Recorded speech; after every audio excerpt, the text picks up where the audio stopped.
নমস্কার বন্ধুরা, তোমরা সবাই কেমন আছো?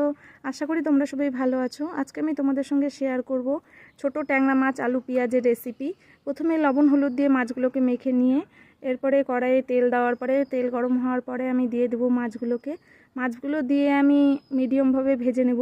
ভেজে এবার মাছ ভাজা তেলে দিয়ে দেবো পাঁচফোড়ন, শুকনো লঙ্কা, তেজপাতা দিয়ে দেওয়ার পরে কেটে রাখা আলু পেঁয়াজ একটু নেড়ে চেড়ে এবার দিয়ে দেবো স্বাদ মতো লবণ আর দিয়ে দেবো হলুদ।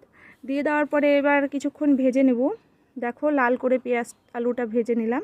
এরপরে দিয়ে দেবো আদা জিরে লঙ্কা বাটা আর দিয়ে দেবো ধনে বাটা দিয়ে ভালো করে কষে নেব। দেখো কষতে কষতে তেল ছেড়ে গেছে। এরপরে পরিমাণ মতো জল দিয়ে দেব। জল দেওয়ার পরে দেখো ঝোল ফুটে গেছে। এরপরে মাছগুলো দিয়ে কিছুক্ষণ ফুটিয়ে এরপরে দিয়ে দেবো কাসুরি মেথি। দেওয়ার পরে আরেকটু ফুটিয়ে নেব। দেখো ঝোলটা অনেকটা কমে গেছে।